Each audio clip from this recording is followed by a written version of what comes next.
Olá, amigos, direto do estúdio Sigma, mais uma vez o Pod 7 livro aberto do portal 7 Minutos. E hoje é um dos dias mais felizes da minha vida. O porquê? Porque eu consegui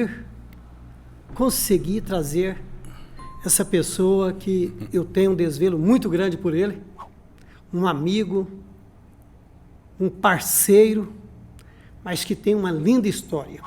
E tenho certeza que vocês também têm curiosidade de saber quem é Roger Fernaz. Seja bem-vindo, meu amigo. Bento, aquele abraço, é um prazer enorme estar aqui. Um abraço ao Lucas, um abraço à Leidiane. E parabéns a vocês pelo projeto. E não só pelo projeto, mas pela execução do projeto. Um projeto muito bonito, um projeto muito bem feito, muito bem estudado, muito bem executado também. E o prazer é todo meu, a honra é minha. Você sabe que eu tenho um costume, e porque é real, eu sempre falo isso, quando eu convivo com você e com os nossos companheiros também da crônica, isso me traz uma satisfação muito grande. Então, estar aqui hoje, para mim é um grande prazer, uma grande honra, pode ter certeza. Quem é Roger Fernaz? Esse nome é um nome artístico, né? Sim. Qual é o seu nome de batismo? O Roger, ele nasceu, na verdade, ele nasceu no Rio de Janeiro. Eu sou um carioca, como a gente diz, da gema do ovo. O que significa isso? Eu sou do estado da Guanabara, que nem existe mais. Eu sou da cidade do Rio de Janeiro, eu não sou do estado do Rio de Janeiro. Hoje, um tempo para cá, e muitos que estão nos assistindo não sabem disso, porque foi fundido. Então, se pegou o estado da Guanabara, se extinguiu o estado da Guanabara e ficou tudo sendo Rio de Janeiro, estado e cidade. Então, eu sou da cidade do Rio de Janeiro, do estado da Guanabara. Então, na época de 63... de 6 de novembro de 63, e nasci Rogenil Ferreira Nascimento. E aí a curiosidade do nome. O meu pai, meu saudoso pai, ao lado da minha saudosa mãe também,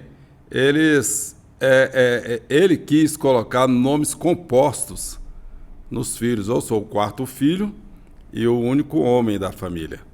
Então, assim, Rosângela, que é Rosa e Ângela.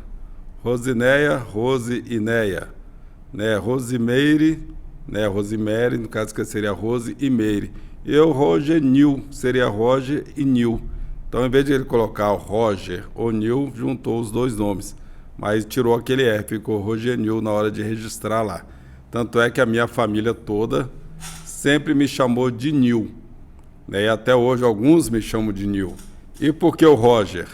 Porque um dia, há muitos anos atrás, ele contando essa história, que queria que meu nome fosse Roger, então, como ele tinha mania de nome composto, juntar os nomes, então ele pegou o nome Roger, juntou com o nome Nil, virou Rogenil. Aí eu passei a adotar o Roger em homenagem ao meu pai. E você, nessa linha de nascimento, você é o quarto? Sou o quarto, o único homem, sou o caçula da família. Sabe, eu sou a última tentativa dos meus pais de terem um homem. Tentaram 3, saíram 3 mulheres, todos cariocas, e a última tentativa fui eu. Aí deu certo, o velhinho já estava meio cansado e parou por aí. Parou por aí. Mas me conta uma curiosidade, quando você era criança, lembra de algo assim que te marcou? Há várias coisas, A gente lá do Rio de Janeiro, a gente morou muito tempo em Brasília, porque o meu pai, ele era bombeiro. E ele faz parte da turma dos bombeiros que saíram do Rio de Janeiro para fundar o quartel dos bombeiros em Brasília. Eles vieram andando. Imagino que era isso naquela época, que quase não tinham estradas. A maior parte do tempo andando no meio da mata. E eles levaram, se eu não estou equivocado, 21 dias do Rio de Janeiro para chegar em Brasília. E lá fundaram o quartel de Brasília, onde eles conviviam brigando com jagunços, porque os jagunços entravam nos alojamentos para pegar as coisas, né? E aquela briga toda.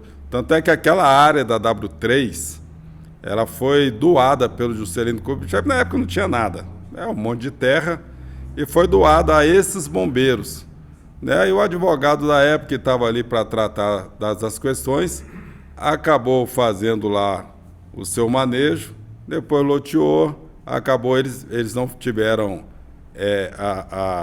a escritura, né, a posse daquele terreno, acabaram perdendo o terreno que hoje, há muitos anos, já é bastante valorizado. Uma das coisas que eu posso lembrar de infância, quando a gente morava em Taguatinga, né, entre várias, ali no prédio do bombeiro, tinha um prédio do bombeiro e o prédio da polícia.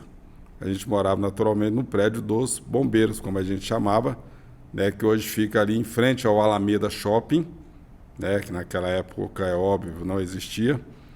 Né, eu, quando garoto, a gente tinha aquelas questões das bombinhas. Você tirava a pólvora de uma bombinha, ou você pegava ali um palito de fósforo e tirava também, colocava num buraco, alguma coisa, colocava um pé, batia para estourar. Ou você colocava uma pedra lisa em cima e batia o pé, arrastava para estourar. Não sei se vocês aqui em Goiás tinham essa mania boba, mas a gente tinha. E numa dessas, eu simplesmente, minha mãe estava trabalhando, meu pai, na época, se eu não me engano, eu não sei se ele já trabalhava aqui na Sebrasa, aqui em Anápolis, e eu encontrei uma bombinha, estávamos apenas eu e mais um garoto lá da época, o Cezinha, é um menino, no caso ele era bem mais jovem, eu era um rapazinho ainda, faixa ali de uns 11, 12 anos, ele bem menor, eu era pequeno também, eu cresci muito depois dos 14 anos, então aos 14 anos eu era bem pequeno, mas ele, menino baixinho, e a gente encontrou uma bombinha, daquelas bombinhas que você joga e elas falham, e alguém largou lá. Eu peguei e tirei aquela pólvora toda, só que era muita pólvora. E eu pedi ao Cezinha, falei, Cezinha, vai buscar uma pedra. Nesse momento que ele saiu, eu encontrei uma pedra lisa, coloquei em cima e bati o pé. Mas foi um estrondo no prédio, que é aqueles prédios que tem a parte de baixo, que é ali aquele vão livre, né? Quem estava em cima desceu achando que o prédio estava caindo. Né? E simplesmente aquela pedra com pólvora e tudo entrou no meu joelho, na lateral. Aquilo, para você ter uma ideia, a sorte que eu falo, que na hora que o César saiu, eu estourei, senão tinha pego na barriga dele. Né? Naturalmente, ele poderia ter ido a óbito. Eu fiquei exatamente 3 horas e 45 minutos saindo sangue da minha perna. Né? Porque eu subi, né? Minhas irmãs desesperaram, que eu comecei a subir as escadas, que eram escadas. Em determinado momento, eu não conseguia subir mais. Eu comecei a me arrastar e chegou lá um dos rapazes, lá, me pegou no colo, levou, tomei banho, né? A gente colocou faixa. Minha mãe, quando chegou do serviço, ainda saindo sangue. Aquelas coisas do pessoal mais antigo, né? Coloca açúcar. Aí ela viu que não ia parando, ela foi colocando tudo que tinha. Café, açúcar, sal e nada, até que me levaram para o hospital. Foram que conseguiram estancar o sangue. 3 horas e 45 minutos. É um momento marcante que eu tenho essa marca até hoje aqui na perna. Quando você morava ali em Taguatinga, tinha a fábrica do Crush, daquele refrigerante lá, você se lembra? Eu lembro muito de tomar o Crush. Não lembro da fábrica? Não lembro da fábrica. Eu lembro da fábrica da Coca-Cola, que foi uma sensação lá na época. Não me recordo assim da fábrica do Crush, mas era um dos refrigerantes que a gente mais tomava na época. Era Crush, o Grapete, o Bidu, né, e a Coca-Cola. Você chegou a morar em barracos de madeira, não? De tábuas, né? Sim, lá em Taguatinga Norte, quando éramos mais jovens, essa história que eu contei já foi em Taguatinga Centro, né? A gente morou, aquelas casas eram normais, lá, tanto lá quanto no Rio de Janeiro, né? Aquelas casas de madeiras que tinha aquele vão, tinha aquele distanciamento do chão, né? Até na parte, obviamente, do piso. Então, tanto é que a gente, quando criança, você tinha mania de entrar ali por baixo e ficar brincando ali. Eu cheguei a morar assim. E é uma situação, assim, para quem não sabe hoje, de muito perigo, né? Porque escorpiões. Eu cheguei a morar, para você ter ideia, né, e convivi com parentes lá no Rio em casas que você não tinha piso dentro da casa. Era o chão puro, o chão batido. Só que aquele chão era tão bem varrido, né, a gente até falaria assim que era tão limpinho, lógico que não era limpo, né, mas a gente chegou a pegar isso quando criança, assim. É uma comida que te lembra sua mãe, que ela fazia, que você hoje, quando come, sente saudades feijão dela? preto, né? Vocês aqui não gostam muito. Eu gosto. A minha mãe, ela tinha todo o carinho, até a gente emociona, perdão, minha mãe já vai para 27 anos, o falecimento completo daqui a alguns dias, mas parece que foi ontem, né? A minha mãe tinha todo o cuidado, entre outros alimentos. Lógico que eu sou assim, eu costumo dizer que eu sou muito chato para comer, mas sou a pessoa mais fácil de alimentar. Né? Porque eu como muito simples, um arroz, um feijão, um bife, uma batata frita, um macarrão, eu como a mesma coisa todo dia sem enjoar. Você começa a complicar a comida, né? Começa a colocar outras coisas, então eu não como frango, eu não como carne de porco, eu não como costela, né? Piqui, que vocês aqui gostam tanto. Então, assim, mas fez aquela comidinha simplesinha, tanto é que quando eu vou almoçar em algum lugar, um restaurante, primeira coisa que eu pergunto, tem prato feito? Eu adoro aquele prato feito. E o feijão preto, que vocês aqui não gostam tanto, né? E minha mãe tinha um cuidado. E eu gosto muito do feijão sem tempero. A gente chama pagão aqui. Pagão. Então, minha mãe sempre teve o cuidado, na hora que o feijão estava pronto, que naquela nossa época, diferente de hoje, né, o feijão, ele era, não me recordo bem a palavra, mas ele era trucidado. Tinha aquele utensílio que você colocava e ia fazendo assim, ele ia girando, eram quatro facas assim, ele ia cortando o feijão tanto, ficava grosso. Então eu gosto muito do caroço do feijão, eu não sou muito fã do caldo. O caldo para mim é só para colocar farinha, e aquela farinha bem fininha. Então minha mãe sempre, depois do feijão pronto, antes de temperar, ela separava aquela quantidade do feijão, os caroços, separava para mim sem tempero, para que eu pudesse comer, que era da forma como eu gostava. E isso, quando você come hoje o feijão pagão, então, feijão preto pagão, sente saudade da sua mãe? Eu sinto saudade da minha mãe o tempo todo. Não, mas tem algumas comidas assim, que nos recordam a infância. Pra você ter uma ideia, você está tocando minha mãe, se você ter uma ideia, e assim, para ver se não é brincadeira. Ontem deu um negócio no meu celular, que esse meu celular, ele sempre, quem conhece meu celular, ele tem o quê? A imagem, né? Não sei se a câmera pega aí, de Nossa Senhora. Ver com a câmera ali que pega. Nossa Senhora, tá vendo, né? O Lucas está mostrando ali. Só que tem aquela outra tela. E as duas telas minhas, a do bloqueio, como fala, é a tela inicial. As duas telas tinham a mesma coisa. Agora, ontem, olha lá, que eu coloquei lá, não sei se o Lucas consegue pegar daí. Consegue. É a minha mãe. Isso. Entendeu? Essa foto aqui tem mais de 30 anos. Entendeu? Maravilha. E aqui ela dando um banho na minha sobrinha, que é a minha afilhada, né? Que hoje já é mãe também, né? Que já tem 32 anos, se eu não estiver equivocado, vai fazer 32 anos agora. Então, a sua adolescência foi em Brasília? Sim, a gente saiu do Rio muito cedo e moramos em Brasília, né? A vida praticamente, então, uns 14 anos mais ou menos, e foi a primeira vez que a gente veio em Anápolis, não foi o meu primeiro contato com Anápolis. Meu pai me trouxe aqui uma vez e eu tive a oportunidade de assistir Anapolina e Santos, época de Juari no Santos, se eu não me engano, Raimundinho aqui na Anapolina. Foi o primeiro time que eu vi jogar aqui. E depois, com o tempo, a gente voltou, porque ele trabalhava aqui. E é interessante que ele trabalhava na Cebrasa, a gente veio para cá, ficou um tempo, depois ele saiu da Cebrasa e foi trabalhar na escola em Brasília. Então, ele trabalhava aqui, a gente morava lá. Depois a gente veio para cá e ele passou a ir trabalhar lá. Na época, viemos morar na Vila Formosa. E a ideia, assim, a gente assistia tanto filmes de faroeste, eu sempre gostei, e assisto até hoje. Qual era o meu pensamento? Quando eu vim aqui, é uma cidade muito pequena, quase não tinha asfalto. Qual que era o meu pensamento? Falei, rapaz, quando eu chegar lá, a primeira coisa que eu quero é arrumar um cavalo do tipo do Zorro, aquele malhado. Era o meu pensamento de Anápolis, né? Aí quando você chega aqui, a realidade é outra coisa, embora muita gente andasse a cavalo. Mas eu imaginava, assim que quando eu ia ao Rio de Janeiro, as pessoas, eles me pediam para levar flecha, arco. Você convive muito com índio lá, você topa com índio direto, que era a ideia que se tinha naquela época. Hoje, como nós estamos aqui, as imagens, a informação, ela é de imediato. Naquela época, para você ter uma ideia, uma novela ela passava lá no Rio de Janeiro, ela levava 6 meses para aquele capítulo passar em Brasília. Eu nem sei como é que era para chegar aqui. Aquele filme O ET, o Extraterrestre, eu assisti lá no Rio de Janeiro, quase um ano depois para assistir aqui, né, porque a coisa era mais demorada. Hoje, não, você fala isso para o jovem, ele nem entende isso. Não.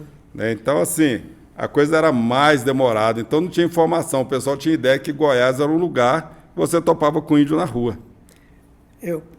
Lá em São Paulo eu vi muito isso. Lá no Rio também eu vi muito isso.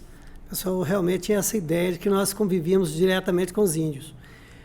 Me diz uma coisa, como nasceu, assim, como despertou o Roger comunicador? Você, dentro de casa, com os pais?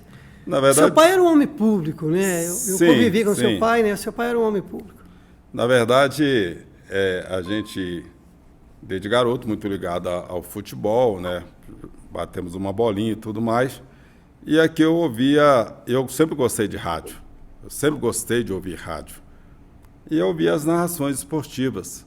Eu me recordo que uma vez eu passando ali pela rádio imprensa, eu já estava casado, né, e conversando com o saudoso Miguel Skeff, né, não conhecia, e falei para ele sobre a possibilidade de entrar no rádio. Ele falou, não, você entra aqui e tal, mas não tem salário, né, você pode vender umas cotas, na época eu nem sabia o que era isso. Eu falei, não dá, eu sou casado e eu tenho família para criar, não tem como eu vir trabalhar num lugar que eu não tenho uma remuneração. Certo? Aí passou um tempo com a convivência ali, passei, coincidentemente, fui trabalhar numa agência de propaganda, passei a vender comerciais, né? Eu sempre fui um bom vendedor. E um dia eu estou lá na rádio Carajá, o nosso saudoso, o Nilson. A gente está falando muito saudoso, né? Porque nós também já estamos... né? Estava conversando hoje com o Ademir, falando para ele, o pessoal da nossa época está indo todo mundo. Então, aí com o Nilson, conversando com ele lá na rádio, e eu já tinha um conhecimento rápido com o Túlio Isaac, numa academia. Frequentei uma academia um tempo, eu nunca fui muito de academia, mas frequentei um tempo, o Túlio fazia academia lá. Eu já tinha conhecimento com o atual deputado federal Rubens Ottoni, que nós morávamos... Já esteve aqui conosco. Gente boa. Eu morava no Village, ele morava ali no Parque Iracema. Na época, ele era casado com a ex-vereadora, a professora Marlene Barbaresco. Eu achava assim que o Rubens era um cara pobre, que era uma casinha só de tijolinho, né? Não era rebocado nem nada. Eu não sabia que da família dele, mexia já com... como distribuidora de bebidas e tudo mais. Tanto é que depois que ele mudou, passou um tempo, deu uma chuva lá e esse barraco caiu. Então, ali eles faziam aquelas reuniões da época do... Ele estava montando, idealizando o PT aqui em Anápolis ainda. E eu, nosso saudoso Eurípides Cândido, a gente participou de algumas reuniões lá. E eu estava... essa informação você não deve ter trocado essa ideia com o Rubens aqui, com o Rubinho, como eu chamo, né? Nós chamamos ele de Rubinho. Eu estava lá conversando com o Nilson, na sala do Nilson, e o Túlio Isaac passou. O Túlio Isaac passou, me ouviu falar e voltou. Falou assim, você não quer trabalhar em rádio, não? Eu já tinha tido uma tentativa frustrada um tempo atrás. Eu falei, Túlio, eu não estou fazendo nada. Ele falou, então vamos para o estúdio. E assim nós fomos para o estúdio. Lá tinha o Paulo Nelly, era comentarista, Romo Xavier, né? Aquela turma daquela época. Ontem eu assisti o Romo, ele quase morreu no jogo. Aí assim, e o dono da equipe, os donos da equipe, aí é o que eu falo que você não deve ter abordado, eram o Túlio Isaac e o Rubens Ottoni. O Rubens Ottoni era o dono da equipe de esportes. E Aí ele chegou lá, eu tô lá vendo aquela turma toda, pô, você nunca trabalhou em rádio, tá vendo aquele pessoal tudo no estúdio. Eu tô ali, quietinho no meu canto. Ele pegou um jornal, que naquela época existia jornal impresso, né? E ainda deve existir até hoje, e jogou lá em cima do estúdio e falou, lê essa notícia aí. Aí você treme mais do que vara verde, né? Aí tanto é que o pessoal falou, gente, vamos sair do estúdio, que ele fica nervoso, saiu do estúdio. E assim, começou, eu tentei antes, não deu certo, e começou por um acaso. Eu trabalhei com o Túlio lá na RBC, na Rádio Brasil Central, cara, espetacular, né? Mas me diz aí, uma curiosidade, você casou com quantos anos, cara? Rapaz, dos 24 para os 25 anos, né? Sempre assim, eu não sou muito bom de guardar datas em algumas coisas. Então foi nessa fase aí, eu estava jogando bola no auge ainda, jogando bola. Aí logo depois veio, né, a gestação do meu primeiro menino, eu parei de jogar bola e fui dedicar mais à questão da família. Mas foi Qual é o com essa nome idade dele, aí. do seu filho? O Rafael, que é o mais velho, né? Eu tenho o Rafael e tenho o Rogério também. Rafael que mora na Suécia, né? É casado, tem filho, da mesma forma o Rogério que tem filho também, que mora lá em Florianópolis. Tudo com R? Eu tive esse cuidado. Inclusive, o nome do Rafael era para ter sido Rogério, certo? Aí, porque assim, por que Rogério? Por causa do Roger. Porque muita gente me chamava de Rogério, achava que o Roger era relativo a Rogério, né? Então, como sempre ficou aquela ideia do Rogério, eu queria colocar Rogério. Mas aí a mãe falou, não, eu quero Rafael. Aí como você sempre chamou, eu falei, então tá bem, vai ser Rafael, só que em vez de ser com F, vai ser com PH. Então ficou registrado Rafael com PH. Aí o segundo, sim, esse foi e até hoje, né, se chama Rogério. Mas você conheceu a sua primeira esposa como? Rapaz, no curso de desenho arquitetônico. É interessante, no curso de desenho arquitetônico no Senai. Bacana, hein? A gente se conheceu lá, você vai trocando ideia, vai conversando e tal, o tempo vai passando. Depois você vai se reencontrando na vida, né? E acabou dando certo, acabou a gente se casando, né? E tendo os nossos filhos que estão aí nos dando alegrias e dores de cabeça até hoje. Qual foi seu primeiro emprego? Lembra? Lembra? Primeiro emprego? Você quer o formal ou trabalhando normal? Não, primeiro serviço mesmo. Porque esse foi desde pequeno, engraxando sapato, vendendo jornal. Você engraxou? Então, engraxei isso aí, aquela caixinha toda bonitinha, toda bem feitinha. Que a gente engraxou na rodoviária aqui, não? Não, isso aí foi antes de eu mudar para cá. Né? Você engraxava em Brasília. Isso aí já foi em Brasília, vendendo laranjinha, vendendo jornal. Né? A gente saía na rua gritando, olha aí o Correio Brasiliense de hoje. Aí o pessoal, ô menino, traz aqui. E eu sempre falei, a voz muito firme, né? Embora era mais fina, naturalmente, quando era garoto. E lá a gente vendia laranjinha, que aqui vocês chamam de geladinho, né? Um pouco diferente o formato, Din-din. mas é a mesma coisa. Né? E o emprego formal que eu tive de carteira assinada, aqui, se eu não me engano, de carteira assinada foi na Semina. O primeiro de carteira assinada. Foi Semina, depois Banco Real, né, Rádio Manchester, mas o primeiro assim, de carteira assinada, se eu não me engano, foi na... Eu estou assim, eu teria, porque o tempo já é bem passado.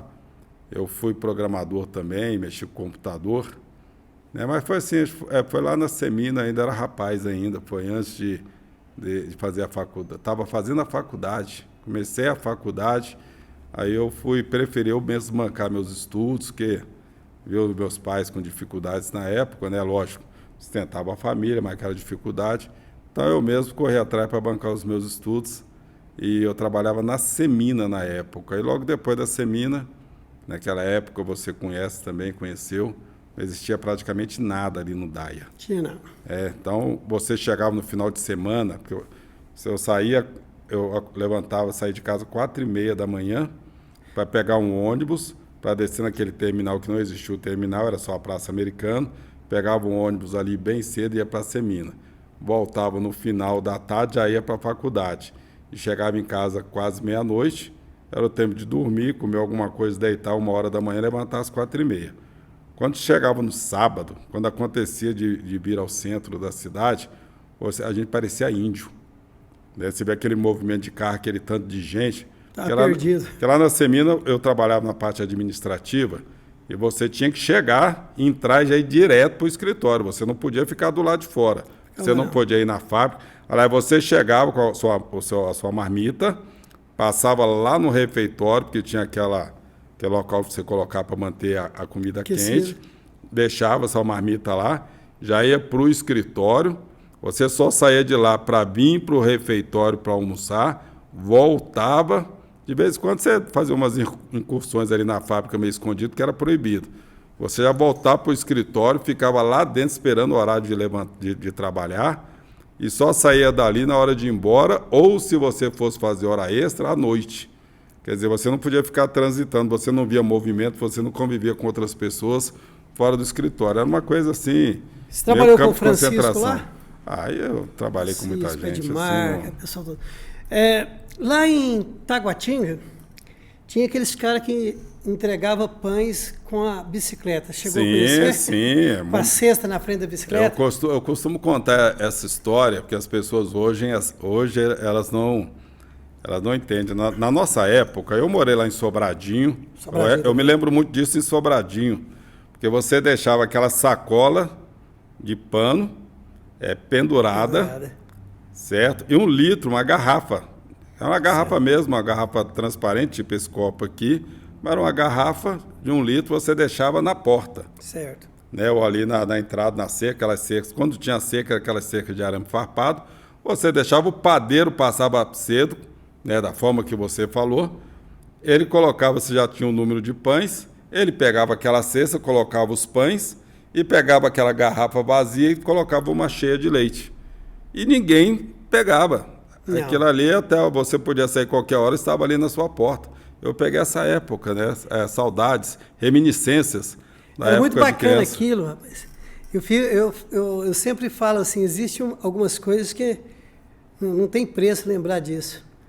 Muito bom mesmo. Lá em Brasília acontecia muito. Depois aqui em Anápolis também, mas aqui já era o Valfredo, que pessoal que entregava numa carroça também, numa charrete. Você quer uma reminiscência, né? Já que a gente está falando de antiguidades, da época de garoto lá em Sobradinho, uma coisa assim que não sai da minha mente. Nessa casa, eu estava lá a cerca, assim, após sozinho, menino pequenininho, bem novinho, não me recordo qual a idade, e criança naquela inocência, e a família, e lá assim, quase todo mundo de bombeiros, né? Tanto é que os bombeiros na época, meu pai sempre gostou de jogar cartas, e o pessoal, ele saiu, o caminhão passava cedo, eles viravam à noite jogando, e eles saíam correndo, o caminhão passava, não parava não, passava, eles saíam vestindo a farda, pegando a camisa, pulavam no caminhão, eles acabavam de se vestir em cima do caminhão. E eu estou ali parado, olhando, e eu estou vendo um pedaço de pau no chão. Aquelas coisas que você não esquece. Eu olhava para aquele pedaço de pau e falava assim, eu vou pegar esse pau para brincar, né? Jogar. Mas ao mesmo tempo que você quer pegar, alguma coisa fala para você pegar, a história do diabinho bom e do anjo, né? O diabinho bom, o diabinho ruim, se existe. Um fala para você pegar e o outro fala assim, não pega não. Então eu fiquei, não sei por quanto período, nessa. Eu olhava, pensava em pegar e ao mesmo tempo eu pensava em não pegar. Até que chegou uma moça, uma vizinha, que para mim era uma moça, mas na verdade era uma menina mais velha. Ela deu um grito e me agarrou e me levou para dentro. Né? E aí chamaram os vizinhos, já vieram os bombeiros. Simplesmente era uma cobra de 2 cabeças. Que para mim era um pedaço de pau e eu querendo pegar aquele pau para brincar, era uma cobra. Você vê, são coisas que... E lá era muito cerrado, né? Era um cerradão. Era muito cerrado, mato para tudo quanto é lado. Se você abria o loteamento, tinha as casas, conjunto de casas, onde moravam os bombeiros também, mas em volta não tinha nada. Então, volta muito mato, né? Se aqui no asfalto, vira e volta, você topa com uma cobra, imagine lugar que só tem mato. Aquele lugar era muito cerrado mesmo. Aí, quando vocês chegaram aqui em Anápolis... você morava lá numa casa de madeira, chegou aqui, era casa de alvenaria. Mas a Vila Formosa estava começando também. Na verdade, quando a gente já veio, a gente morava no prédio, como eu falei para você. Sim, a gente já morava no prédio. Isso aí foi na infância. Né? Infância, assim, já bem tenra. gente morava num prédio lá. Tanto é que eu tinha a ideia de que aqui era um local que você andaria a cavalo. Embora muita gente andasse, mas já tinha carro, tinha ônibus, tinha tudo. Né? A gente veio morar na Vila Formosa, na segunda etapa da Vila Formosa. Ali bem próximo à igreja, né? Morava ali na rua descendo um pouco.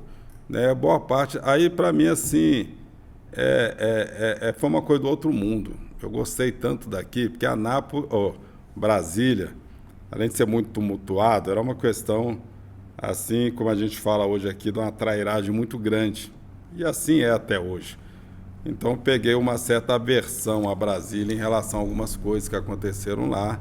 Né? E eu gostei muito na época. O pessoal aqui era um pessoal mais amigo, um pessoal mais unido. Era um ambiente diferente naquela época, né? Porque hoje já mudou bastante. Você alistou na Marinha, Exército, na Aeronáutica. Na Aeronáutica. Na Aeronáutica. E eu estava fazendo a faculdade, eu já tinha entrado. Eu entrei na faculdade muito cedo. Né? Eu terminei os meus estudos. Fiquei um ano, ainda terminei com 16 anos, o segundo grau. Né? Quando eu vim para cá, você tinha aqueles exames de admissão. A admissão era difícil mesmo. E eu entrei aqui no Colégio Estadual José Ludovico de Almeida. Né? Já entrei, fiz o ensino médio hoje, naquela época, a gente falava segundo grau. E eu parei um ano, né? E fui estudar, por conta própria. Tinha aquela biblioteca aqui onde é a Praça Americana, Zeca Batista, eu ia para lá para poder estudar. E com 17 anos eu prestei o vestibular, né? Na época na FACEA, que era a Faculdade de Economia. Passei, entrei na faculdade e foi nesse período que eu me alistei, que era o período que você tinha que alistar, né? Com 17 anos. E quando fui chamado para me apresentar na Aeronáutica, apresentei, passei todos os exames, tudo normal, tudo certo, mas estava com excesso de contingente. E perguntaram lá, não lembro a pessoa na época lá que estava fazendo a seleção, perguntou se alguém tinha algum impeditivo, né, para fosse arrimo de família, alguma coisa. E eu falei, sargento, assim, eu estou aqui pronto para servir, só que eu entrei na faculdade agora, eu prestei o vestibular e passei. E se eu for servir e ficar um ano aqui, isso vai me atrapalhar os meus estudos. Ele simplesmente anotou, beleza, eu fui embora e quando foi pegar o resultado eu tinha sido dispensado. Então eu não fui para a Aeronáutica. Entrei depois um tempo, já depois de formado e tudo mais, entrei na polícia. A polícia aqui, fiquei um período lá também. Aí preferi sair e seguir a vida como civil. E a rodoviária era aqui, onde foi a NASA? A rodoviária onde era a NASA, antigamente, que hoje já não existe mais, né? Tem saudade daquela rodoviária lá? Rapaz, ali era bom, ali tinha... Eu lembro lá de um pessoal lá, o Jéssica, eu conheci, trabalhou na Sebras, né, com meu pai, e tinha um arroz frito ali, foi ali onde eu conheci arroz frito. Só que era assim, era um lugar, porque como a gente estava sempre indo na Brasília, você sempre pegava o ônibus ali, né? Porque nós mudamos para cá, mas as amizades, a convivência, nós mantivemos o prédio lá, o apartamento em Brasília, mobiliado. Então, frequentemente, eu ia a Brasília e ficava lá. Então, convivi muito ali naquela rodoviária, né? Ele tinha um ponto de táxi, conheci algumas pessoas ali. Andou de charrete, muitas vezes? Aqui não, eu andei de charrete na ilha de Paquetá, lá no Rio de Janeiro. Aqui eu cheguei a andar de carroça, mas nunca tive muito equilíbrio para aquilo não, principalmente em pé, né? Tinha que ser craque, né? Como nasceu o esporte na sua vida? Desde garoto, né, Bento? Meu pai foi... Independente do meu pai foi jogador de futebol, ele era bombeiro, naquela época não tinha dinheiro lá no Rio, ele chegou a jogar, ele era goleiro, né? Chegou a jogar lá no time do Vasco da Gama, ele era vascaíno, e lá em Brasília a gente se acostumou a ver aquele jogo do time de bombeiro com o time da polícia, tinha aquele famoso jogo de saias no final do ano. Então assim, desde garoto eu joguei bola, desde menino, da tenra idade lá. Eu sempre fui muito habilidoso, né? Então a gente brincava. E naquela época era engraçado que lá em Brasília A gente brincava em cima da calçada, aquele calçada estreita, botava um golzinho daqui. Nós fomos criados com um golzinho. Fomos. E tinha um espaço, isso é para quem conhece lá, a rua dessa ali, onde é o Alameda, e lá embaixo ela abria uma para a direita, outra para a esquerda. Ficava aquele vão no meio, onde tinha um sindicato dos metalúrgicos em frente. E a gente brincava nesse retângulo. A gente colocava um gol do lado, um gol do outro. E ficava jogando bola ali. Daqui a pouco eu gritava, olha o carro! Aí você encostava. Hoje não dá mais, porque o trânsito lá é terrível. Naquela época você estava jogando, driblando um ao outro e driblando os carros também. Felizmente ninguém nunca foi atropelado. Naquela época os caras gritavam, olha a Cinca, né? É, desse jeito. Não era Cinca muito era bom. Um veículo, né? Era o que mais... Em Brasília tinha muito, né? Cinca, eu me lembro bem. Algum fato que te marcou depois, você já jovem, aqui no Colégio Estadual José Ludovico de Almeida? Rapaz, tem saudade do José Ludovico tem, de Almeida? lógico, né? É interessante a vida nossa, porque você, quando é jovem, está estudando, você fica louco para acabar os estudos. Nossa. Você não aguenta mais ir para a escola. Você quer que aquilo acabe logo, você quer ficar adulto, mas depois que você vê as dificuldades, fala, tempinho bom que a gente não sabia. Então ali a gente jogava Bolinha bola. de dente de leite, como era bom brincar com aquela bola? Aquela que doía, machucava, Nossa. principalmente quando estava furada. Mas a gente brincava lá no colégio, a gente pegava papel no recreio, amassava, pegava uma folha, amassava, jogava no chão e a bola nossa era aquilo. Chutava. E quando nós fazíamos o segundo ano, tinha aquele torneio, né, interclasses ali no colégio. Então, normalmente, quem ganhava os torneios era o time do terceiro ano. Os caras Era o time mais forte. E o time do terceiro ano que tinha lá era um pessoal que treinava no Ipiranga, jogava no Júnior do Ipiranga. Nosso time era um time de meninos. Eu me recordo que nós, no torneio, chegamos à final. Eu, o Aromar, que eu nunca mais vi, o Arildo, que trabalhou muito tempo no Sebrae, infelizmente já faleceu também. O nosso time, assim, um time bem mais simples, mais humilde do que os caras do terceiro ano, pô, que servia para você uns caras grandes pra caramba, tudo musculoso, porque jogavam bola. Os caras jogavam bola, pô, eles jogavam no Júnior do Ipiranga, né? Jogavam bola para tudo quanto é lado. Eu me recordo que um deles, que eu me fale o nome, chegou para mim e falou assim, ô Roger, assim, eu já tenho muita medalha de ouro lá em casa. Ao final vamos trocar as medalhas, eu estou querendo ter uma medalha de prata.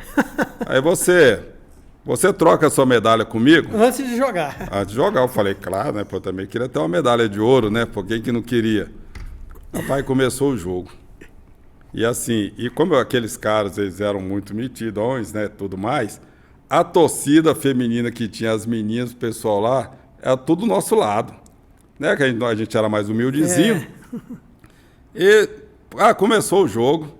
Rapaz, não tinha nem tênis para jogar. O meu tênis era um tênis de camurça, só para você ter uma Jogou ideia. com quichute alguma vez? Não, eu não tinha dinheiro para comprar quichute. Meus pais não tinham dinheiro para comprar quichute. O tênis que a gente conseguia ter era o tal chamado conguinha de ladrão, aquele chulezento. Conguinha, nossa. Tanto é que eu ia pro colégio com o Vulcabras, chulezento pra caramba. Eu ficava com vergonha, às vezes, para aquele chulé. Podia tirar o pé. Não, é aquele sapato que, quem não lembra, na época, ele era de borracha, assim. Borracha. Então, o sol batia, Esquentava, queimava o pé da caramba. gente, você não podia tirar. Aí nós fomos para essa final. Começou o jogo, eu já fiz logo 1-0. Logo depois, o Aromar fez 2-0. Vocês seguraram o Os jogo? caras conseguiram fazer 1. O jogo terminou 2-1. Eu cheguei para esse rapaz e falei, se você queria a medalha de prata, Agora você já tá aí, conseguiu. né? Lembra do seu Joãozinho, porteiro lá? E muito. Seu Joãozinho lá da Fabril. Ele pegava o molho de chave e dava na gente, chegava atrasado, ele... Verdade. Era muito bom ali. Colégio Estadual, lembranças, muitas lembranças. Difícil passar uma pessoa aqui que não estudou no Colégio Estadual, rapaz. Na verdade, assim, o que nós tínhamos aqui para fazer o segundo grau naquela época? Né? O normal era a escola só para meninas. Era só né? para moças. Só para moças. Nós tínhamos o estadual. Fora isso, é quem tinha dinheiro para pagar Nós tínhamos Antecina né? Santana também, né? O Antecina. Mas era menor, né? As opções eram poucas. Você ia fazer faculdade, ou você tinha dinheiro para poder ir lá para o complexo que era do Couto Magalhães, ou você tinha a facéia. É. Você não tinha outra opção. Então, quem não tinha dinheiro, que era o meu caso, facéia. Quem tinha um dinheirinho melhor ia fazer filosofia, odontologia ou direito, que eram os cursos que tinham na época também. Se você não tinha muitas opções. Tocou na fanfarra? Não, eu não toquei em fanfarra.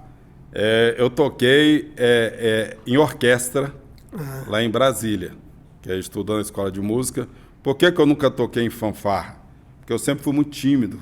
Quando era novo, era muito tímido. Eu tinha vergonha de desfilar. Né? Então, quando tinha uns desfiles na escola, aquelas coisas, eu saía. Eu dava um jeito de não participar. Teve uma vez, nem no quartel eu participei de desfile. Eu tive uma vez no colégio lá em Taguatinga, que a gente foi obrigado a desfilar. Era só desfilar assim, você sair na rua, dar a volta no colégio e entrar. Eu consegui sair, fugir e pegar a entrada, quando o pessoal já estava entrando. Então eu morria de vergonha. Fez um gato ali. Eu fiz um gato, eu morria de vergonha. Né? Sei por quê, mas eu tinha vergonha. Então eu vi o pessoal na fanfarra, eu não tocava, por quê? Porque eu seria obrigado a desfilar depois, eu morria de vergonha. E aí veio o casamento. O casamento foi daquela época que a gente já falou aqui, foi uma casa, a gente se conheceu, casou, também não adianta você querer me perguntar a data, porque eu não sou ruim de data, né? Já os meus meninos nasceram e a vida prosseguiu, não tenho. Hoje, se você tivesse o poder de voltar atrás, o que você buscaria, que você faria diferente? Bento, assim, de coisa, muita coisa, né? Faria muita coisa Assim, diferente. eu não sou do tipo de se arrepender das coisas, eu não tenho arrependimento na vida, mas tem muitas coisas que qualquer ser humano modificaria na vida, né? Então, assim, especificamente, como eu falei, a gente já não tinha tantas oportunidades na vida, né? Por exemplo, eu tive oportunidades, condições de sair do Brasil, eu não saía porque eu morria de medo de sair, meus pais virem a óbito, eu estar fora do Brasil, que hoje não é tão fácil como você sair e voltar, naquela época era tudo mais difícil. Né? Então, assim, de sair, talvez é questão mais relativa ao trabalho, porque eu sempre fui muito focado, e sou até hoje, em ganhar dinheiro para ajudar todo mundo que está à minha volta. Eu nunca fui focado em eu ter dinheiro e eu ter as coisas. Eu sempre quis ajudar as pessoas que estão à minha volta. Então, talvez, se lá atrás eu tivesse, por exemplo, quando eu saí da Semina, eu saí para trabalhar no Banco Real ganhando 3 vezes menos que eu ganhava na Semina. Né? Então, assim, porque eu não era muito focado em questão de dinheiro. Eu estava na polícia e saí da polícia. Hoje eu seria... eu sou da época do Coronel Maia. O Maia trabalhou comigo. Aliás, eu passei para a faculdade antes do Maia. Você trabalha com o Coronel Adailton, eu sou de antes do Coronel Adailton. Certo. Quer dizer, eu passei para fazer o curso de oficial. Né? Na verdade, eu nem passei para fazer o curso de oficial. Eu passei para fazer o curso de sargentos. E muita rigidez naquela época. Tanto é que quando eu fui sair, o pessoal me levou 3 meses para me liberar, porque eles queriam, naquela época, eles estavam mudando a polícia, querendo pessoal com mais nível. Eu fazia faculdade. Na nossa turma eram 2 que faziam faculdade, era eu fazendo economia e o Rubens, que é o Coronel Maia, fazendo direito. O meu curso não tinha nada a ver com a polícia, o do Rubens já tinha, que era direito.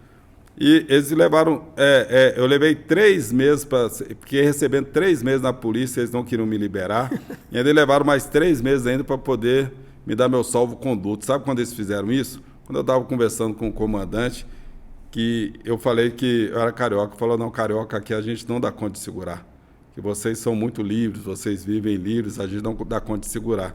Aí me liberaram. Quer dizer, se eu não tivesse saído da polícia na época, né, eu estaria hoje aposentado como coronel. Hoje não, já, sei lá quantos anos, né, há mais de 10 anos, aposentado como coronel. Então, assim, muitas coisas a gente mudaria, assim, com certeza.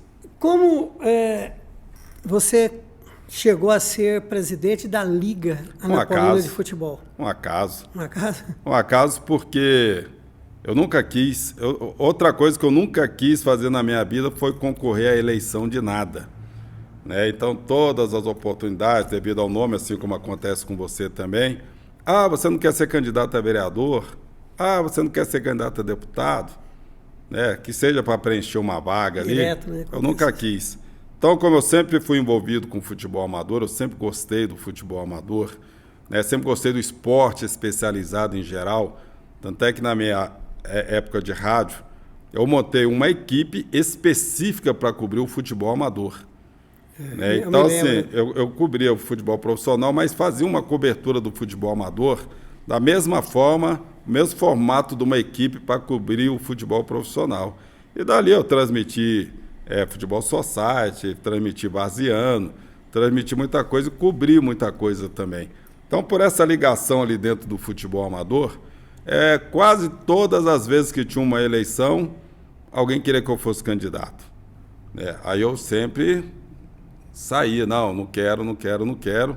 Conseguia, a gente lançava um outro nome, essa outra pessoa acabava assumindo. Aí lancei jornal também para cobrir o futebol amador. Eu transmiti futebol amador para o canal de televisão, o extinto Canal 5. Né? Tive programa lá no Canal 5 também. E aí, na época do Zé Maria, eu era diretor da Liga. O Zé Maria ficou lá durante 13 anos, um ano anterior que ele pegou um final de um mandato e depois os mandatos subsequentes. E no último ano dele não tinha ninguém para assumir.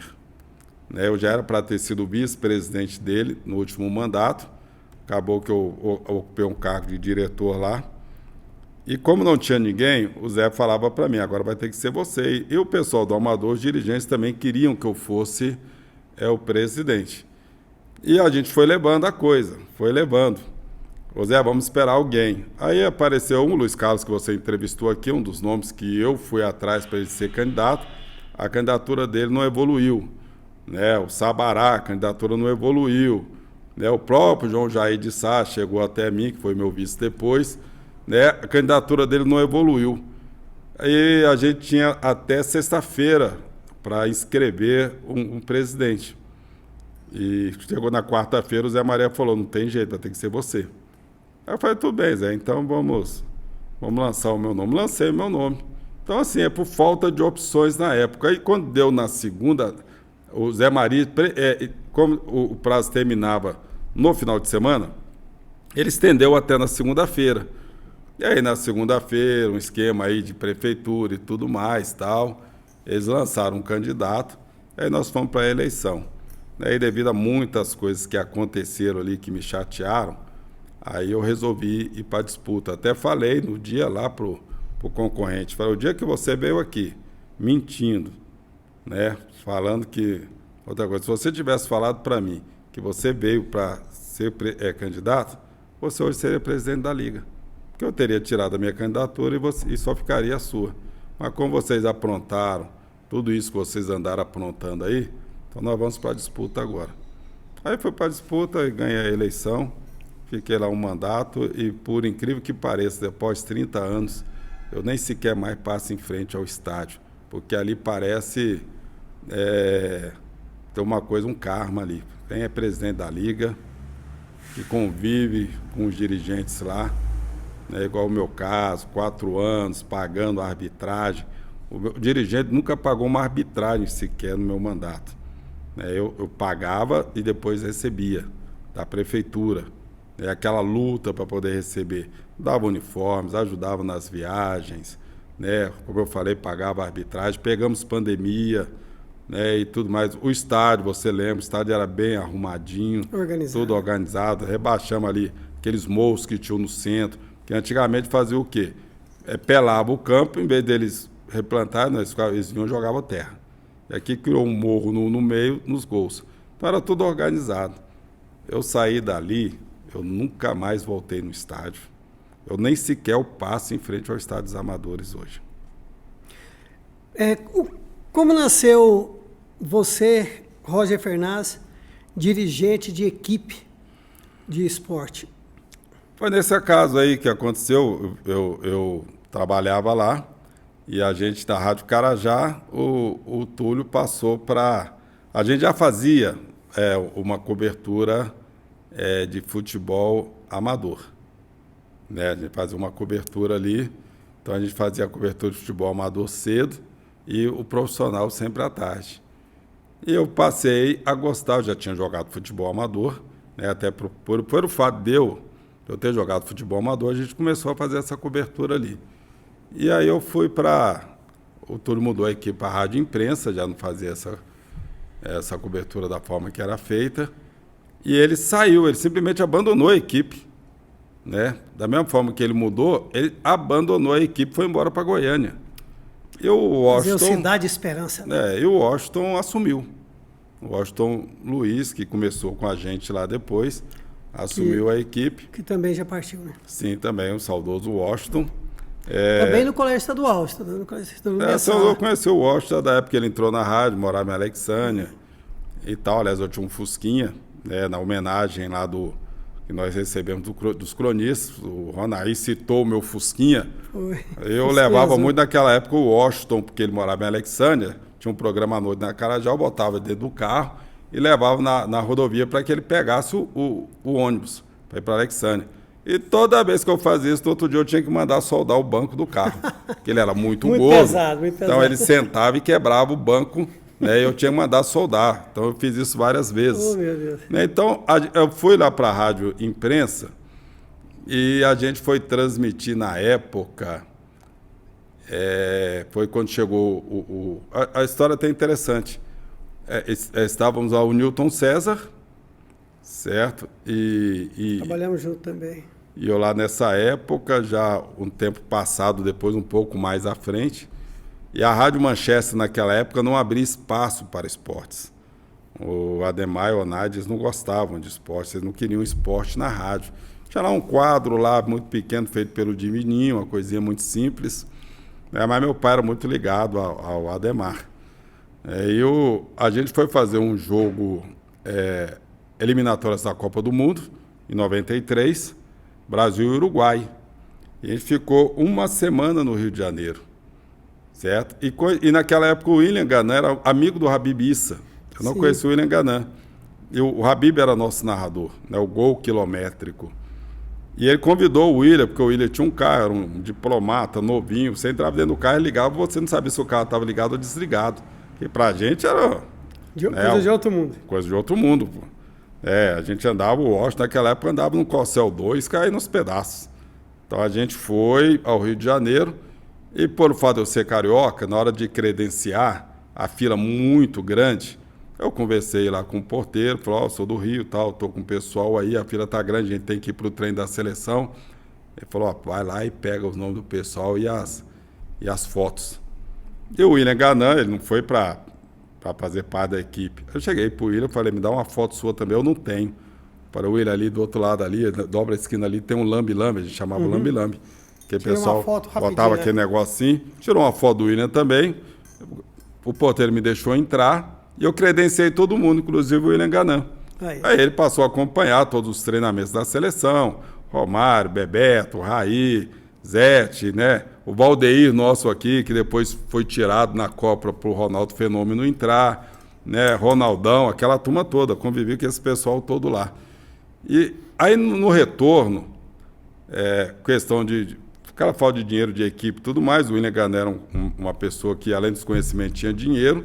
O William, na volta, ele começou a comentar, o Aldo Rocha, o Paulo Francisco, todo mundo trabalhava ali com a gente. E aí o William assumiu a equipe. E eu preferi não continuar na equipe, porque eu já não aguentava mais mexer com o profissional, a gente viajava demais, muito sofrido, eu gostava muito de amador. E aí eu fui conversar na Rádio Manchester e pelo conhecimento com meu pai, não foi...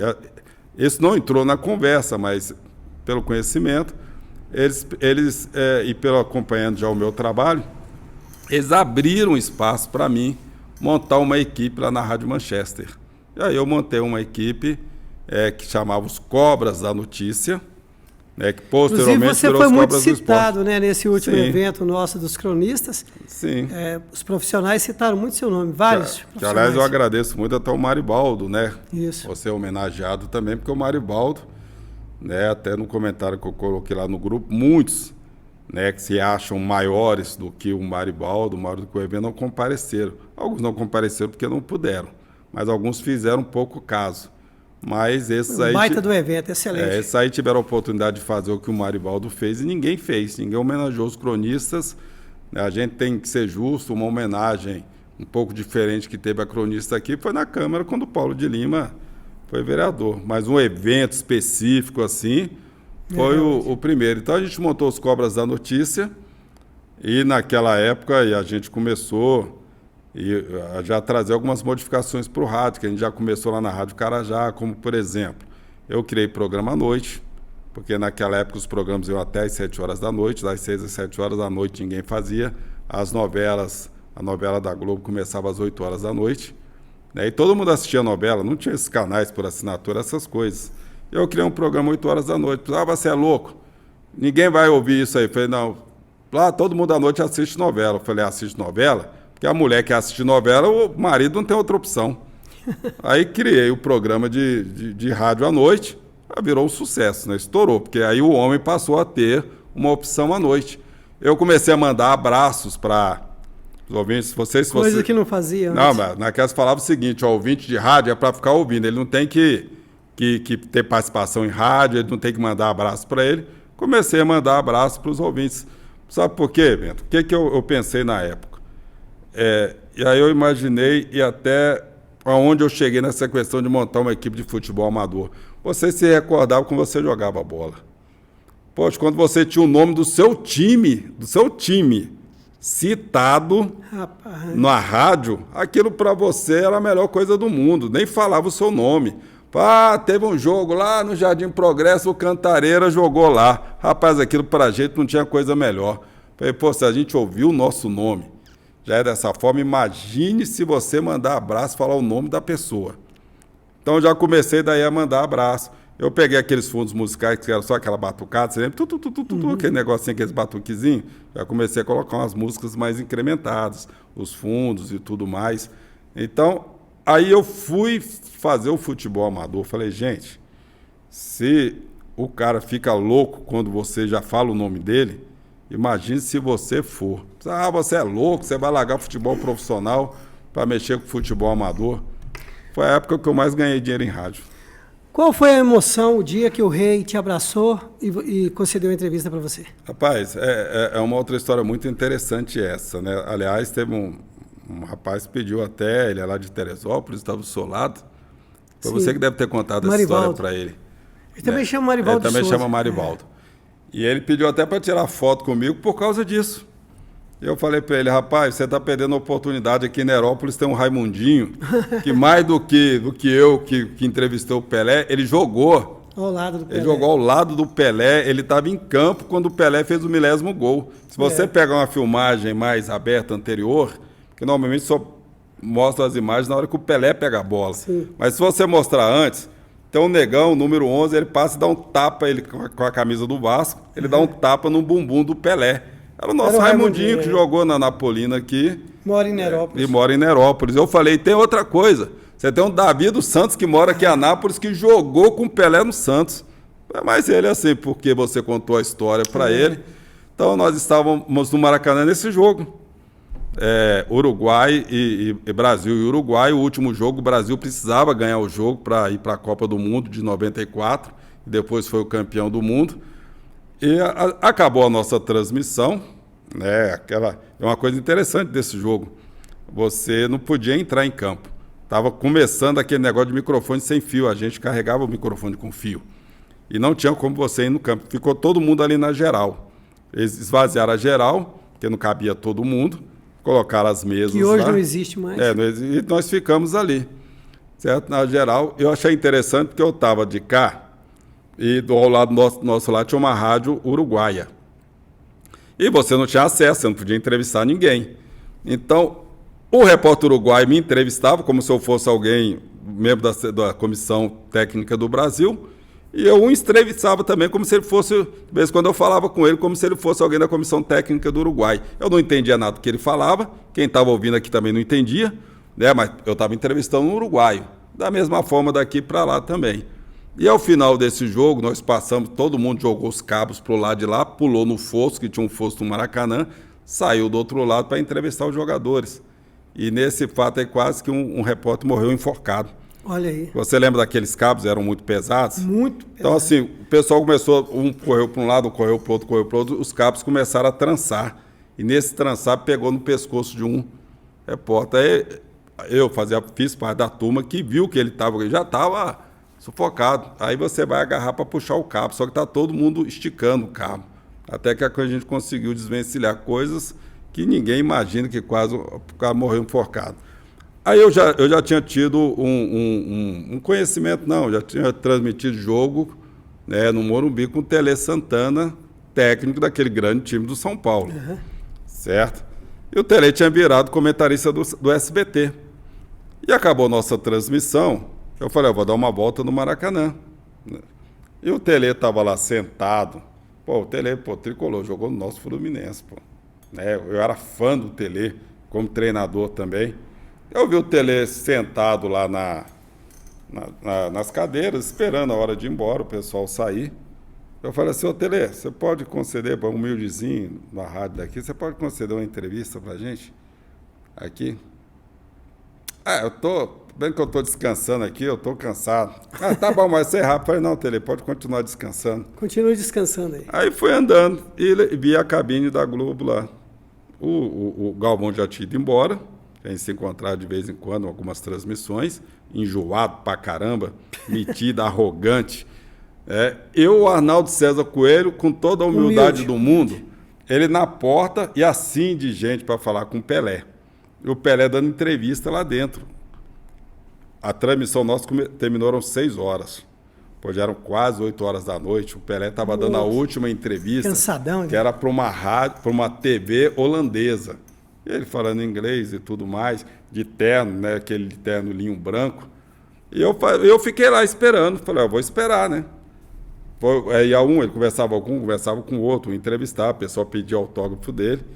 E eu falando assim, ele não vai querer falar comigo. Já deve estar super cansado. Aí quando ele terminou, só tinha eu. O Arnaldo, eu falei, Arnaldo, tem como eu falar com o Pelé? Porque eu já tinha ouvido algumas histórias do Pelé, que ele era o seguinte, qualquer pessoa que chegasse para falar com o Pelé, ele dava atenção. Eu já tinha ouvido isso algumas vezes. Né? Aí eu falei, vou esperar aqui. Quando deu, já estando 8 horas, eu fui lá, o Arnaldo falou, o Pelé, tem mais alguém? Ele falou, não, tem um rapaz aqui. Eu falei, Pelé, tudo bem? Ele falou, tudo bem, eu sou lá da Rádio Anápolis, tal, assim, né? Tem como você me conceder uma entrevista? Ele falou, claro, rapaz, claro, na hora. Só tem você aí? Ele falou, só tem eu. Não, então, vamos sair andando, aí nós vamos batendo papo. Olha só. Rapaz, aí fomos andando, tá conversando com ele, né? Gravador ligado, e a gente foi o caminho. Ô Bento, uma coisa incrível, que na parte baixa do Maracanã, para quem conhecia lá, ele em direção ao estacionamento, lotado de gente, assim, só esperando o Pelé passar. E meninos que nunca viram o Pelé jogar. Né? Eu não vi o Pelé jogar, eu vi o Pelé assim, eu era menino. Sim. Eu não lembro. E aquele tanto de gente só, ô Pelé, Pelé. E naquela época não existia o celular, pô. Você tinha aquela foto com filme. Todo mundo tirando foto. E no meio do caminho que a gente foi andando, o Pelé baixinho, eu mais alto, ele me abraçou. Aí eu vi, o rei tá me abraçando. Falei, que sabe uma coisa, eu vou abraçar esse homem também. Aí abracei, saímos nós dois abraçados, como se nós fôssemos grandes amigos, e conversando, batendo papo com o outro, com o gravador ligado. E aí um pessoal de Curitiba, né, uns torcedores, falaram, eu posso tirar uma foto de vocês? Aí ele falou, pode, né? Aí ele pegou, me virou, me abraçando, virou pro lado do pessoal, todo mundo tirando foto. Esse rapaz de Curitiba pegou meu endereço, falou, eu vou mandar a foto para você. Essa foto nunca chegou, foi a única foto na vida que eu nunca fiz questão de ter foto com jogador de futebol. A única que eu quis ter nunca chegou na minha casa. É um cara espetacular, o Pelé. Seus filhos têm filhos? Sim, eu tenho uma neta. Qual o nome dela? A Valentina, a Maria Valentina, e tenho o Gabriel. O Gabriel nasceu igualzinho a mim, quando eu era neném. Ele nasceu lourinho dos olhos azuis. Tá difícil. Não, igualzinho. Assim, Rio de Janeiro, muita praia e tal. Mas assim... Nasceu loirinho dos olhos azuis. Deixa uma mensagem para eles aqui, para os seus netos hoje. Um dia eles vão ver você trocando ideia comigo. aqui no Livro Aberto. Qual a mensagem que você vai deixar para Qual a mensagem a mensagem que todo avô meloso deixa, né? Que o vovô ama demais vocês, o vovô morre de saudades, né? Porque a gente não consegue ter essa convivência, né? A Maria Valentina atualmente está no Paraná, né? Embora o Rogério trabalhe lá em Florianópolis, mas ela mora no Paraná. E o Gabriel mora na Suécia. O meu filho, o Rafael, ele chegou a ser capitão da aeronáutica, piloto. Só que ele passou na Apple, ele hoje é engenheiro da Apple e trabalha lá na Suécia. Então fica muito mais difícil ainda da gente se ver. Né? Mas o vovô os ama muito e está morrendo de saudades. E espera em breve. A Valentina agora até é mais fácil, né? Talvez a gente consiga ainda este ano. E o Gabriel, quem sabe, ano que vem, a gente consiga não só matar as saudades dele, naturalmente, também do meu filho e da minha nora, né? Porque já tem um ano que eles já foram embora. E a saudade aperta, natural, né? Eu sempre fui muito ligado em família, né? E é lógico que eu tenho muita saudade dos meus filhos e também dos meus netos. Se o senhor Nicomedes, que foi um baita de um ser humano... Aí você vai mexer mais forte com a emoção. E ele trabalhou, doou sua vida a Anápolis, né? O que você, assim, qual a saudade maior que você tem dele? Tudo. Você fica forçando, a gente tem que tentar segurar aqui. Quem conviveu comigo, o Bento, ainda hoje, eu choro a morte do meu pai. Né? Porque é interessante que eu sempre fui muito ligado à minha mãe, e a minha mãe morreu ao meu lado. Eu abandonei tudo que eu tinha, tudo, né? Para viver os últimos meses com a minha mãe. Minha mãe no hospital, eu ficava no hospital o dia inteiro. Minha mãe em casa depois, quando ela foi, foi já liberada para morrer em casa. E eu com a minha mãe morreu do meu lado. Levou 45 minutos eu conversando com ela até ela morrer. Só eu e ela dentro de casa. E o meu pai, a gente, os últimos 12, 13 anos, sei lá, nós vivemos nós dois. Né? Você falou da época da Liga, época que eu cheguei na rádio. Né? Dava a hora de cuidar do meu pai, eu vim embora. Meu pai estava muito doente, a gente viveu uma luta muito grande. Né? Meu pai chegou uma época que ele não conseguia se movimentar. Eu peguei meu pai ele chegou eu levá-lo para o hospital, ele com a pressão de 24/18. Ele não deu um AVC, alguma coisa nele, porque Deus não quis. Né? Então a gente conseguiu, foi controlando o problema de saúde dele e tudo mais. Né? Chegou uma época que ele nem andava, aí recuperou, beleza, voltou ao normal. E a gente morava junto, eu fazia tudo pro meu pai. E não tinha nada neste mundo que me deixasse de atender ao meu pai. Né? Eu estava lá na Liga, dava a hora de arrumar comida pro meu pai. O presidente falou, sinto muito, agora é a hora do meu pai. Né? Tava com a mulher, a lindinha. Não, eu tenho que cuidar do meu pai. Ficava bravo comigo muitas vezes, falou, não tem conversa, meu pai é prioridade na minha vida. Então era cedo, deixava de viajar, deixava de fazer as coisas para cuidar do meu pai. Então foi a vida até a morte dele. E meu pai, ele morreu do meu lado, voltou. Mas como seu pai morreu e voltou? E meu pai ficou em torno dos 5 minutos ou mais morto. Ele não respirava, os olhos estatelados. Né? Não tinha pulsação, não tinha nada. De repente, ele... Entendeu? Eu costumo dizer o seguinte, que meu pai, ele voltou para ajustar algumas coisas que tinham que ajustar. Então, durante esse período, tanto é que quando ele foi para o hospital, para mim, aquele dia mesmo, ele não voltava mais. Ele deu uma melhorada, foi o prazo de uma semana. Me orientou em tudo que tinha que fazer, nas coisas deles que estavam aí, que precisavam ser acertadas, né? E morreu. Entendeu? Então, assim, ele estava bem, porque eu controlava a saúde do meu pai, entre aspas. Meu pai, eu levava ao médico, dava os remédios, tudo certinho dele. Eu não me cuidava, como eu não me cuido até hoje. Eu levava meu pai ao médico, mas eu mesmo não ia. Os exames periódicos do meu pai não faltavam nenhum. A saúde do meu pai era extremamente controlada, sem problema de saúde nenhum. Tudo que ele tinha era bem controlado. E apareceu o tal do aneurisma. né? Que foi a mesma coisa do nosso amigo Mauro. Eu me recordo quando você chegou na rádio e falou assim que o Maurinho estava com aneurisma no abdômen. Foi. Certo? E aí, meu pai já estava com aneurisma, a gente não sabia. Meu pai começou a tossir, mas sempre dava um remedinho parado, dava um remédio. Uma época ele já não dava mais. Aí com os exames descobri que ele tinha um aneurisma pressionando no pulmão. Eu nem sabia que aneurisma dava fora da cabeça. Entendeu? Poucas pessoas sabem, né? Aí, infelizmente, né, o Maurinho morreu, 3 semanas depois, meu pai também.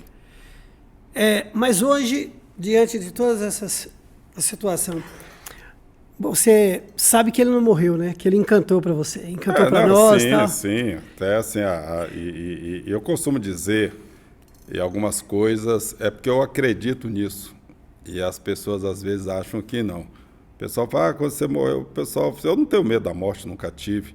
Então, quando eu falo, se eu morrer, normalmente, não fala isso. Eu tenho um costume de dizer o seguinte, Bento, a pessoa fala assim, ninguém sabe o dia de amanhã. Eu costumo dizer, ninguém sabe o momento seguinte, né? Que você está hoje aqui, daqui a pouco você não está mais. E eu sempre falei assim, eu nunca vou morrer. Né? O que a pessoa que eu amo, que eu gosto, nunca vai morrer para mim. Né? É o que você falou, o encanto, outra coisa. Você vai continuar viva no meu coração, ou eu vou continuar vivo no seu coração. Não mais presencialmente, fisicamente, mas a gente continua. Meu pai, minha mãe, 27 anos já vai fazer, né? É como se eu convivesse com a minha mãe até hoje. Imagine meu pai que tem 1 ano e pouco. Eu vivi esse momento que você perdeu ele, né? Não perdeu, né? Ele encantou e a gente sabe o quanto você dedicava a ele. Tudo que é bom dura pouco, mas sempre se repete, né? Quero te agradecer bastante, meu parceiro. Eu que agradeço. Ter vindo para o Livro Aberto. E aqui no Sigma, você sempre tem essa abertura, você sabe, né, o carinho que temos por você. O que você falaria para hoje? Você deixaria de mensagem para o futuro? Rapaz, são tantas mensagens, viu, o Bento? Eu costumo assim, ter alguns ensinamentos, algumas coisas que a gente passa. Lá eu costumo dizer o seguinte, os ensinamentos, qualquer religião que você pegue, qualquer uma, você vai olhar que a essência do que ensina é a mesma coisa. Até um livro que você pega, esses livrinhos de otimismo, né? A essência do que se diz, às vezes mudam as palavras, né? Elas são as mesmas coisas. Tem algo que eu costumo dizer sempre às pessoas, apesar de todas as dificuldades que nós passamos, e são boas as dificuldades, talvez não na hora que você esteja vivendo, né? Mas quando você supera aquela dificuldade, né? Todos nós já passamos por momentos difíceis, e muito difíceis. E eu digo o seguinte, que o pior da vida não é quando você está no fundo do poço, que você acha que quando você quer morrer. Pessoal, esse é o pior, não é o pior. O pior é quando você está abaixo do fundo do poço, que você acha que nem a morte resolve a sua vida mais. Né? Aí sim você está mal. E quando você acha que a morte resolve, você ainda tem uma solução. Quando você acha que nem a morte resolve, não tem uma solução. Eu costumo dizer que a vida é cheia de problemas e todo problema tem uma solução. Se aquela solução que você quer não dá certo, você arruma outra. Mas você tem que arrumar uma solução. Então, para que isso tudo aconteça, você tem, primeiro, né, ou segundo, a forma que você quiser colocar, você tem que acreditar no seu potencial. Você tem que acreditar em você. Você não consegue nada se você não acreditar em você. Não adianta eu acreditar em você, Bento, se você não acreditar em si. E outra coisa é ter muita fé em Deus. É manter essa fé em Deus. Aí você vence qualquer coisa. Quando eu estou atravessando dificuldades, né, eu costumo falar o seguinte, olhar lá na frente e falar assim, amanhã eu vou estar olhando aqui para trás e vou lembrar desse momento. Né, porque lá na frente eu vou vencer. Mas você precisa fazer a sua parte. Como? Você cair num buraco. Eu vou ajudar você. O que eu posso fazer? Jogar uma corda. Você, no mínimo, você tem que passar essa corda pelo seu corpo. Você não precisa fazer mais nada, eu vou te puxar. Você não precisa fazer força para sair. Mas se você, pelo menos, não tiver a boa vontade de passar a corda no seu corpo para que eu possa puxar, eu não posso fazer nada por você. Então é isso aí. acredite sempre em si, né? Ame a você, ame a si. Se você gostar de si, se você acreditar em si, confiar em Deus, você supera qualquer barreira.